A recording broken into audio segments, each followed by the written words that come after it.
Hello friends, welcome to Java Solutions Guide. So in this video, I'll explain the shutdown behavior of EC2 instance. We'll go through these steps. So first thing we'll do is we'll launch a new Windows EC2 instance with default shutdown behavior and which is stop. And then we will connect to that EC2 instance. And then after connecting, what we are going to do, we'll shut down that EC2 instance, and then we'll come back to the AWS console and we'll see the state of the that EC2 instance, and it should be stop state.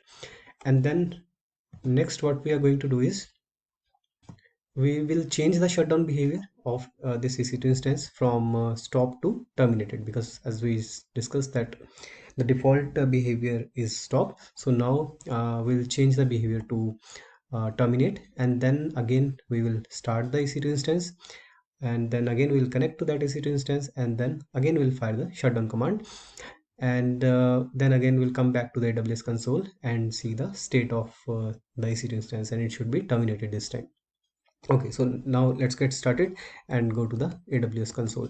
So this is AWS console, and I am already logged into it, and I am in the EU West 2 region. And as you can see, there is no running instances currently. It says 0. So now I'm going to launch a new Windows EC2 instance. For that, I'll go to launch instance, click on here, and then say launch instance.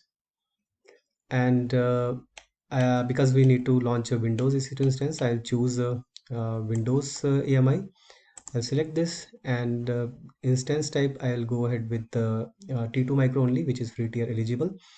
Configure instance details. So here you will find the shutdown behavior option. So as you can see, by default the option is stop only, and if you want you can change it to terminate, and we will do that also, but for now we'll keep it stop. And then we'll say review and launch, and then we'll say launch. And then we need to create a key pair. I will say create a new key pair, and I'll give it a name like Windows key pair, and I'll download it, and then I will launch the instance. I'll go to the view instances, and here you can see the instance is launching. Currently it's in the pending state, and I need to refresh it, and it should go to running state. And also you can see the status checks is initializing, and just in some time it should be ticked, so which means the status checks has also passed. So I'll pause the video, and once it's running, and then I'll come back. Okay, so as you can see, the instance state is now running, and status checks are passed. So now we can try connecting to our EC2 instance. So for that we need to go to actions and then click on connect, and I will download the remote desktop file. I'll click on this, and it will download the remote desktop file, and I'll just open it and then click on connect. And here as you can see, the username is already chosen as administrator, and the DNS of the EC2 instance is also there, to which we want to connect. And I'll enter the password. For getting the password, I need to click here on the get password, and then I need to choose the .pem file which we saved during launching of our EC2 instance.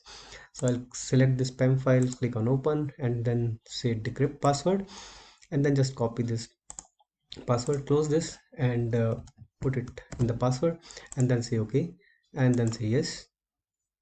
And as you can see, we are connected to the EC2 instance, the Windows EC2 instance, and it's initializing.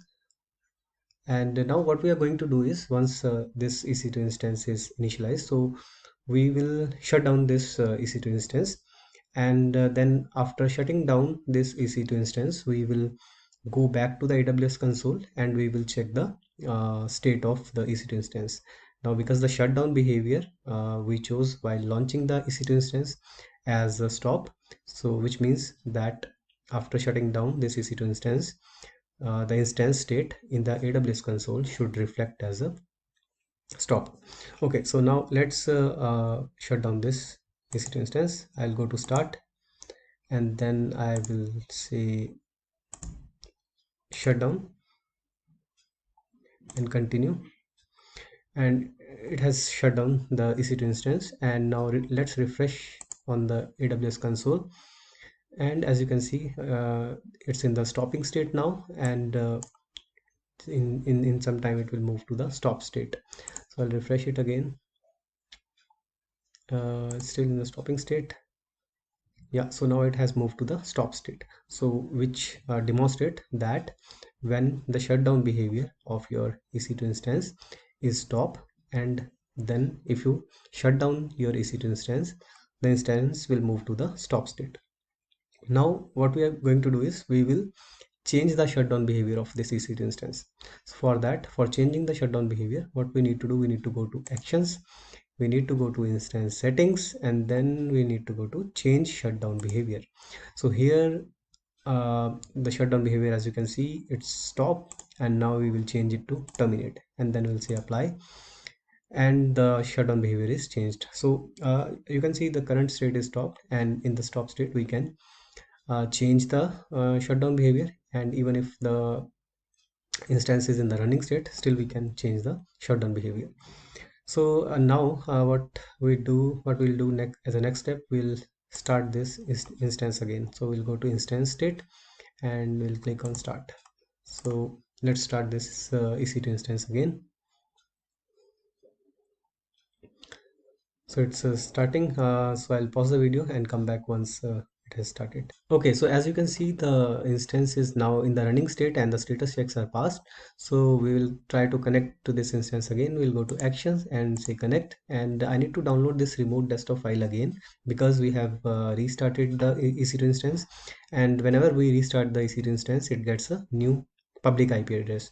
So we need to download this remote desktop file again, which will connect me to the new public IP. So I have downloaded it. I need to click on this file and then say connect, and then for password again I'll go to get password and choose the .pem file just we did previously, and then decrypt password, copy this password, close this, put this password here, and then say okay, then say yes. And now again we are connected to this EC2 instance, and let us wait it to initialize, and then again what we are going to do, like we did previously, we will shut down this EC2 instance, and then we'll go back to AWS console, and then we will check there. This time the state of the EC2 instance should be terminated rather than stop, because the shutdown behavior is terminate. Okay, so now let's go to start and say shutdown and continue. So it has got shut down, and now in the AWS console, if I refresh it, so we can see the instance state is shutting down, so it will go to terminated very soon. So let's refresh it again and see if the state has changed. So no, the status hasn't changed yet. Let's refresh it again, and still it says shutting down. One more time, and the state is now terminated, so which demonstrates that when the shutdown behavior of EC2 instance is uh, terminated, and if you then connect to that EC2 instance and shut down that EC2 instance, the instance state will be terminated. So this is EC2 instance is now terminated, so you cannot connect to this EC2 instance again because you cannot start it now again.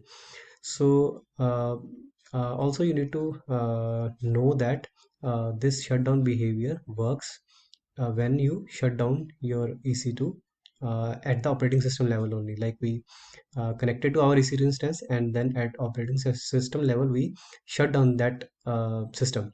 So if you just stop it through the API, your EC2 instance, then this will not work. So you have to shut down your EC2 instance at the operating system level. And also you can I have demonstrated here with the Windows EC2 instance, you can do similar with the other operating systems. So like for say you are connected to the Linux EC2 instance, so there you can give the shut down now command on the terminal, and then it will behave similarly. So that's all I wanted to show in this video. Thank you so much for watching, and if you like the video, please give it a like and subscribe the channel for more such videos. Thank you so much. See you in the next video.